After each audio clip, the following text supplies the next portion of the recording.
Hello friends, welcome to சோவிஸ் creations. நீங்கள் பிகினர்ஸாக இருக்கீங்க, உங்களுக்கு ஆரி ஒர்க் போட வராது அப்படின்னா இந்த வீடியோ உங்களுக்கு தாங்க. கண்டிப்பாக இந்த வீடியோவில் உள்ள மாதிரி குட்டி குட்டி டிசைன்ஸ்லாம் போட்டு உங்களோட பிளைன் ப்ளவுஸை நீங்கள் ஆரி ஒர்க் ப்ளவுஸாக மாற்றிக்கலாம். நம்ம வீட்டில் கண்டிப்பாக ஆரி ஒர்க் கற்றுக்கிறதுக்கு முன்னாடி கண்டிப்பாக ஒரு நல்ல சாரியோட ப்ளவுஸ் வந்து ப்ளைனாக டிசைன் இல்லாமல் இருக்கும். அந்த மாதிரி ப்ளவுஸ்லாம் நம்ம சூஸ் பண்ணி நமக்கு பிடிச்ச டிசைனை அதில் வந்து நம்ம போட்டு நம்ம வியர் பண்ணிக்கலாம். இப்போ பார்த்துருக்க இந்த ப்ளவுஸும் அதே மாதிரி ஒரு ப்ளைன் ப்ளவுஸ் தான். இதில் வந்து ரொம்ப சிம்பிளான டிசைன், ரொம்ப எல்லாருமே ஈஸியாக போடக்கூடிய ஒரு சிம்பிளான டிசைன் தான் இதில் நான் போட்டிருக்கேன். ஒன்றும் இல்லைங்க, ரொம்ப ரொம்ப சிம்பிள். ஒரு பேப்பரில் லீஃப் வரைஞ்சி கட் பண்ணி எடுத்துக்கோங்க. அதை வந்து ப்ளவுஸில் தேவையான இடத்துல லீஃபை வச்சு அப்படியே மார்க் பண்ணிக்கோங்க. மார்க் பண்ண லீஃப் மேலே நம்ம அவுட்லைனுக்காக டியூபிட்ஸ், குட்டி குட்டி டியூபிட்ஸ் வந்து ஃபுல்லாக அவுட்லைனில் நீங்கள் ஃபுல்லாக ஸ்டிச் பண்ணிட்டு வந்துடுங்க. நான் வந்து ஆரி ஒர்க் நீடில் வச்சு தான் ஸ்டிச் பண்ணியிருக்கேன். நீங்கள் நார்மல் நீடில் வச்சு ஃபுல்லாக அவுட்லைனை ஸ்டிச் பண்ணிடுங்க. இதில் வந்து நான் 2 விதமாக டிசைன் போட்டிருக்கேன். ஒன்று வந்து ஃபுல்லாக ஃப்ரெஞ்ச் நாட் தான். நான் ஆல்ரெடி சொல்லியிருக்கேன் ஃப்ரெஞ்ச் நாட் எப்படி போடுறதுன்னு என்னோடய வீடியோவில் நான் சொல்லியிருக்கேன். ஆனால் திரும்பவும் இன்னொரு தவணையும் நான் இந்த வீடியோவில் நான் உங்களுக்கு சொல்கிறேன். இப்போ இந்த லீஃபை நான் 2 போர்ஷனாக வச்சுருக்கேன். ஒரு போர்ஷன் ஃபுல்லாக நான் ஃப்ரெஞ்ச் நாட் போட்டு அதை ஃபில் பண்ண போகிறேன். அதோட இன்னொரு போர்ஷனில் டியூபிட்ஸ் வச்சு கம் வச்சு ஃபுல்லாக அதில் நான் பேஸ்ட் பண்ண போகிறேன். இப்போவும் நான் ஒருத்தனு சொல்லிடுறேன். ஃப்ரெஞ்ச் நாட் எப்படி போடணுன்னா, ப்ளவுஸோட பின்புறத்துலேருந்து நீடியில் வெளியில் எடுத்து அதில் 1 அல்லது 2 சுற்றி அது பக்கத்தில் எங்கேருந்து எடுத்தீங்களோ அது பக்கத்துலேயே நீங்கள் திரும்ப பஞ்ச் பண்ணி மெதுவாக இழுத்திங்கன்னா ஒரு நாட்டு விடும். அதுதான் ஃப்ரெஞ்ச் நாட்டுன்னு சொல்லுவாங்க. இப்போ உங்களுக்கு ஃப்ரெஞ்ச் நாட்டோட சைஸு எவ்வளோ அளவு வேணும் அப்படின்னு நீங்கள் நினச்சி நூலோட எண்ணிக்கை வந்து நீங்கள் கூட்டிக்கணும். இப்போ பார்த்திங்கன்னா இதில் ஃபுல்லாகவே அந்த போர்ஷன் ஃபுல்லாகவே நான் ஃப்ரெஞ்ச் நாட்டில் போடுறேன். நீங்கள் பிகினர்ஸாக இருக்கீங்க அப்படின்னா ஃப்ரெஞ்ச் நாட் எப்படி போடணும்னு கற்றுக்கோங்க. கற்றுக்கிட்டு தொடர்ந்து இந்த டிசைனில் இந்த மாதிரி நீங்கள் டிசைன் பண்ணும்போது தொடர்ந்து அதிகமான ஃப்ரெஞ்ச் நாட் நீங்கள் போடுவீங்க. அப்படி போடும்போது உங்களுக்கு ஃப்ரெஞ்ச் நாட் வந்து ரொம்ப ஈஸியாக எப்படி போடலான்றது ஈஸியாக உங்களுக்கு வந்து.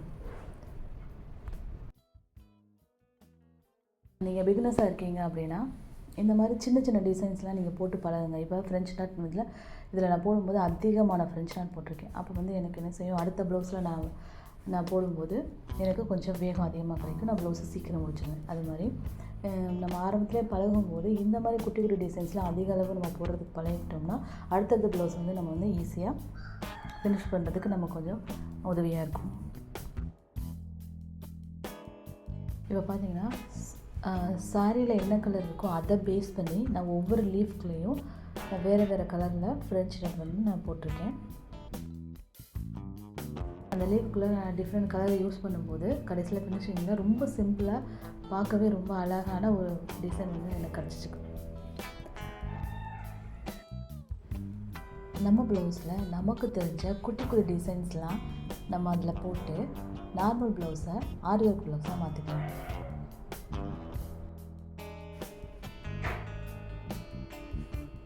இப்போ பார்த்திங்கன்னா நான் இன்னொரு லீவ்ஸில் வந்து நான் ப்ளூ கலரில் அந்த ஃப்ரெஞ்ச் நாட் வந்து நான் போட்டு முடிச்சிட்டேன். இப்போ செகண்டாக நான் என்ன டிசைன் பண்ண போகிறேன்னா ரொம்ப ரொம்ப சிம்பிள். ஃபஸ்ட்டு நான் என்ன பண்ணுறேன் அப்படின்னா இன்னொரு போர்ஷனில் கம்மை நல்லா அப்ளை பண்ணியிருக்கேன். அதுக்கு மேலே வந்து குட்டி குட்டி டியூபீட்ஸ் அதே கலரை பேஸ் பண்ணி அதுக்கு ரிலேட்டடாக உள்ள குட்டி குட்டி டியூபீட்ஸ்லாம் எடுத்து அதில் கரெக்டாக நான் ஒவ்வொரு இடமா அதுவும் கிராஸாக ஒரே ஸ்ட்ரெயிட்டாக இல்லாமல் அங்கங்கே நான் அதை வந்து ப்ளேஸ் பண்ணி ஸ்டிக் பண்ணுறேன்.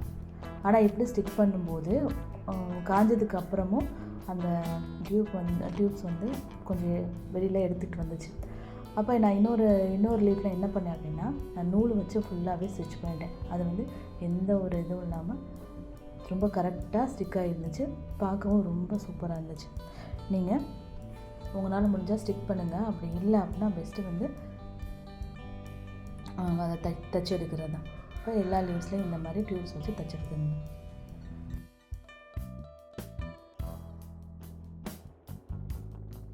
கம்மை வச்சு டியூப்ஸ் எல்லாம் நீங்கள் ஸ்டிக் பண்ணும்போது நேரம் வந்து ரொம்பவே மிச்சமாகும். ஆனால் நம்ம ஊசியில் ஒவ்வொரு டியூப்பையும் தைக்கும்போது ரொம்ப நேரம் ஆகுது. ஆனால் பெஸ்ட்டாக நான் என்ன சொல்லுவேன் அப்படின்னா, உங்களுக்கு பெஸ்ட்டாக ரிசல்ட் இருக்கணும் அப்படின்னா கண்டிப்பாக அந்த டியூப்ஸ் எல்லாத்தையும் நல்லா ஊசியை வச்சு ஃபுல்லாக தைச்சிடுங்க. நீங்கள் ஃபுல்லாக ஊசிலே தைக்கிறதுனால நீங்கள் ப்ளவுஸை வாஷ் பண்ணும்போது அந்த டியூப்ஸ் வந்து எந்த டேமேஜ் ஆகாமல் லாங் லைஃபாக அப்படியே இருக்கும். ஃபைனலாக நான் எல்லா டியூப் பீட்ஸையுமே ஸ்டிக் பண்ணிட்டேன். இப்போ வந்து நல்லா அதை காய வச்சுருங்க. காய வச்சதுக்கப்புறம் இதோட ஃபைனல் லுக் எப்படி இருக்குன்னு நம்ம பார்ப்போம். இப்போ பார்த்திங்கன்னா ரொம்ப சிம்பிளாக பார்க்க ரொம்ப அழகான ஒரு டிசைன் வந்து நம்ம போட்டிருக்கோம்.